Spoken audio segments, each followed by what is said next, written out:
जय माता दी दोस्तों, जय श्री हरि। स्वागत है आपका हमारी YouTube चैनल अभव्या वर्ल्ड में। दोस्तों, आज की इस वीडियो में हम आपके लिए आश्विन मास के कृष्ण पक्ष में पड़ने वाली इंदिरा एकादशी की व्रत कथा लेकर आए हैं। युधिष्ठिर ने पूछा, हे मधुसूदन, कृपा करके मुझे यह बताइए कि आश्विन के कृष्ण पक्ष में कौन सी एकादशी होती है। तब भगवान कृष्ण ने कहा कि आश्विन मास के कृष्ण पक्ष में इंदिरा नाम की एकादशी होती है। व्रत के प्रभाव से बड़े बड़े पापों का नाश हो जाता है और नीच योनि में पड़े हुए पितरों को भी यह एकादशी सद्गति देने वाली है। राजन, पूर्व काल की बात है। सतयुग में इंद्रसेन नाम से विख्यात राजकुमार थे, जो अब महिष्मतीपुरी के राजा होकर धर्म पूर्वक प्रजा का पालन करते थे। उनका यश सब ओर फैल चुका था।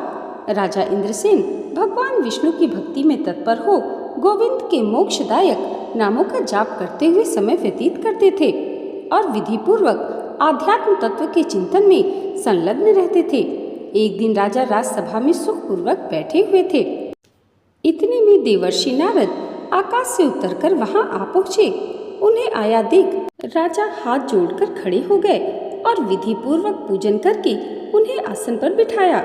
इसके बाद वे इस प्रकार बोले, मुनि श्रेष्ठ, आपकी कृपा से मेरी सर्वथा कुशल है। आज आपके दर्शन से मेरी संपूर्ण यज्ञ क्रियाएं सफल हो गईं। देवर्षि, अपने आगमन का कारण बताकर मुझ पर कृपा करें।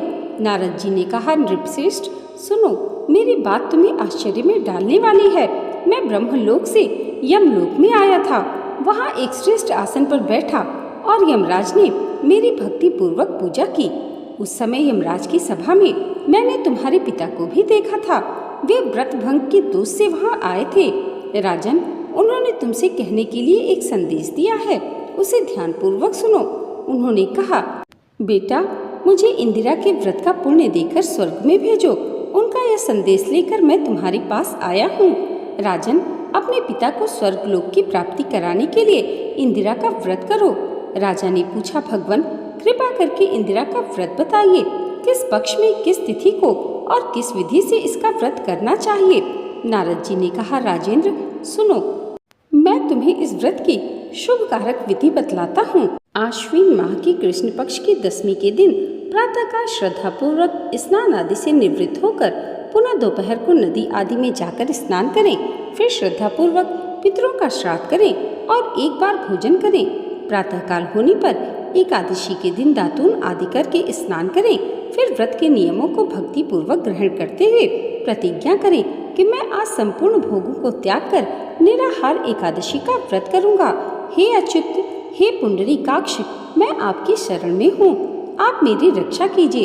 इस प्रकार नियम पूर्वक शालिग्राम की मूर्ति के आगे विधि पूर्वक श्राद्ध करके योग्य ब्राह्मणों को फलाहार का भोजन कराएं और दक्षिणा दें। पितरों के श्राद्ध से जो बच जाए उसको सूंघ कर गौ को दें तथा धूप, दीप, गंध, पुष्प, नैवेद्य आदि सब सामग्री से ऋषिकेश भगवान का पूजन करें। रात में भगवान के निकट जागरण करें। इसके पश्चात द्वादशी के दिन प्रातःकाल होने पर भगवान का पूजन करके ब्राह्मणों को भोजन कराएं। भाई बंधुओं, स्त्री और पुत्र सहित आप भी मौन होकर भोजन करें। नारद जी कहने लगे, हे राजन, इस विधि से यदि तुम आलस्य रहित होकर इस एकादशी का व्रत करोगे तो तुम्हारे पिता अवश्य ही स्वर्गलोक में जाएंगे। भगवान श्री कृष्ण कहते हैं, राजन, राजा इंद्रसेन से ऐसा कहकर देवर्षि नारद अंतर्ध्यान हो गए। राजा ने उनकी बताई हुई विधि से पूर्ण अंतःकरण के साथ रानियों, पुत्रों और भृत्यों सहित उस व्रत का अनुष्ठान किया।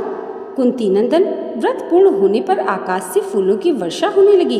इंद्रसेन के पिता गरुड़ पर बैठकर श्री विष्णु धाम को चले गए और राजर्षि इंद्रसेन भी अकंटक राज्य का उपभोग करके अपने पुत्र को राज्य पर बिठाकर स्वयं स्वर्गलोक को गए। इस प्रकार मैंने तुम्हारे सामने इंदिरा व्रत के महात्मा का वर्णन किया है। इसको पढ़ने और सुनने से मनुष्य सब पापों से मुक्त हो जाता है। जय जय श्री हरि। दोस्तों, आज की वीडियो अगर आपको अच्छी लगी हो तो कमेंट बॉक्स में जय श्री हरि ज़रूर लिखिएगा और इसे लाइक और हमारे चैनल पर पहली बार आए हैं तो सब्सक्राइब करना मत भूलिएगा। भगवान श्री हरि की कृपा आप सबके जीवन पर सदैव ऐसे ही बनी रहे। इसी मंगल कामना के साथ मिलते हैं अगले वीडियो में। तब तक के लिए जय माता दी, जय श्री हरि।